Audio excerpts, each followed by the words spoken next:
Continuing off from the previous video, let's get right into the painting itself. I start with a base color.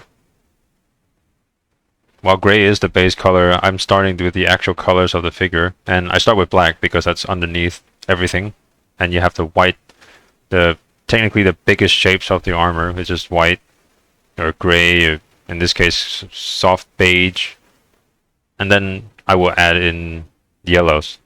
This part shouldn't be too difficult even if you're a beginner, because it's like a coloring book, right?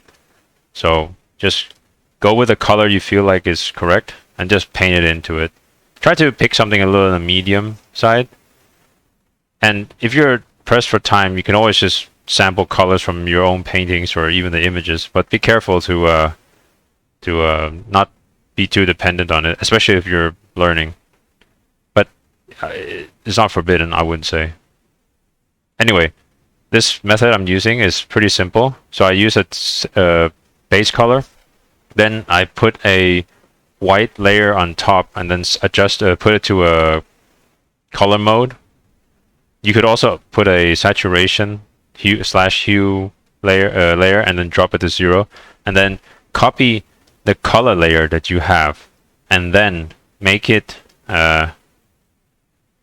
darker. You can up the contrast a bit and make it darker, and then use a layer mask. Then you can just basically paint in the shadows without too much of a fuss. As you can see here, I'm adjusting. You also adjust the contrast and the brightness afterwards, regardless, to see what looks better.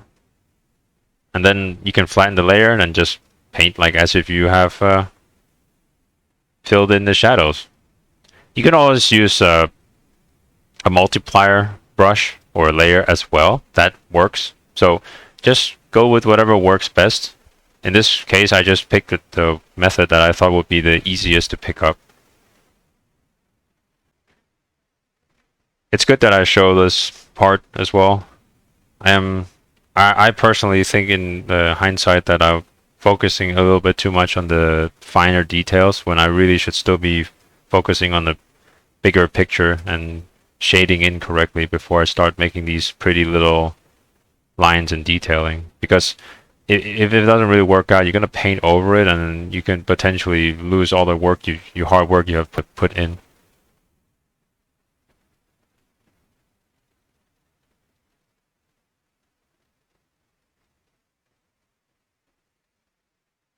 Painting with a lower opacity or flow is beyond just a full 100% flow, 100% opacity or pen pressure.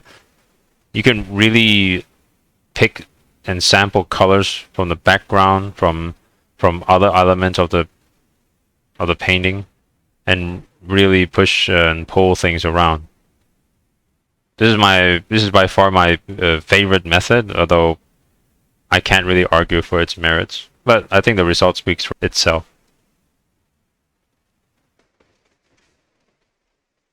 Eventually, I also just flatten the line work into the painting itself, into one layer, so that you can make adjustments and stuff a little bit more freely. Of course, if you can go and adjust on every layer and keep things very organized, then I envy you. I can't do that, but yeah.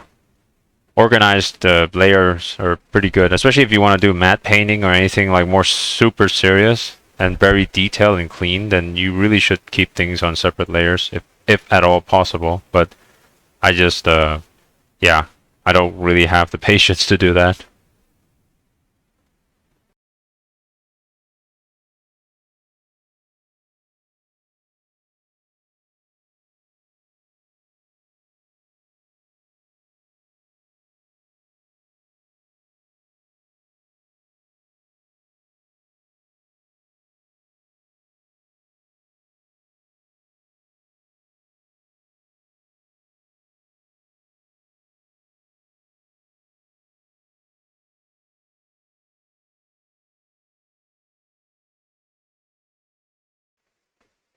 Here, even when I'm painting out, despite having line work already done, I still incorporate new references, as I've repeated repeatedly before, that references are key, are important. I'll eventually bring in a reference here and just try to imitate it. And fortunately, the lighting is similar enough that I didn't have to worry about uh, making any big adjustments. Of course, the painting itself, the character is holding a wearing a glove, so it wouldn't look exactly the same. But it gives you a great idea, great reference point to build off.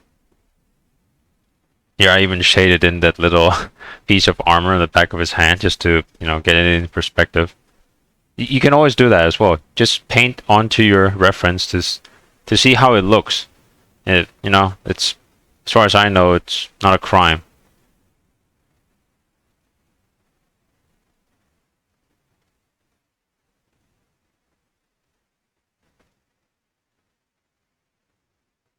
A little highlight here and there also really help pop things out. If you really want to make things look solid and polished, or oily, wet, you can always just put a little dab of white in the center of it. Ideally within the whatever it appears the closest to the camera. You can always just add a little shine directly, and it will usually seem convincing enough, even if it's not completely realistic. But we're not really aiming for hyperrealism. If you really are aiming for hyperrealism, you would need much more references and perhaps using something like 3D to simulate stuff. And even in 3D, it's not very realistic either. Often things made in 3D look much more pretty and clean than reality.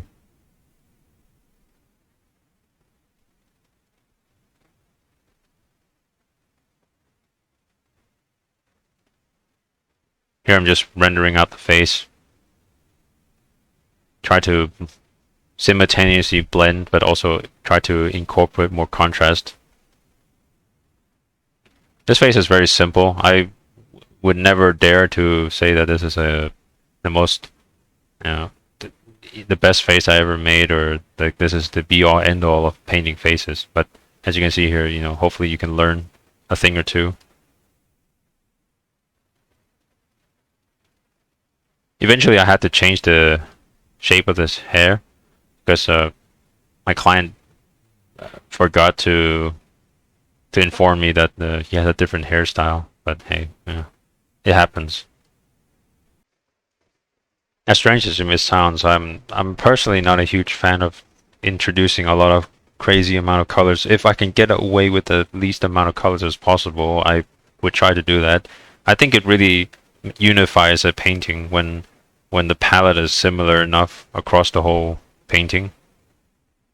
This is not to say that colorful paintings are bad, but this is just my method, and this is how I work, and this is the fastest way I can work, and this is a creatively cheapest way to do things, in my opinion. Right here, I didn't introduce any new colors at all. I just picked and pulled all the colors that's already there. Right, like I used the shadows in his eyes to paint his hair. Instead of being blonde, he's actually got brown hair now and all that. The little gray I picked from the shoulder armor, just splotch it in there a little bit and just blend it in, and I think it looks looks serviceable. There's nothing wrong with it. This entire painting process took me probably about 2, 3, maybe 4 hours. I'm not entirely sure myself. This has all been condensed down to about 10 minutes. But as you can see, this is time consuming. I personally don't really like rendering things. It's nice that you can shut your brain off and just render. It is kind of relaxing, but for me it's not very exciting.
And yeah, this goes on and on until I am done with it and my client is satisfied enough.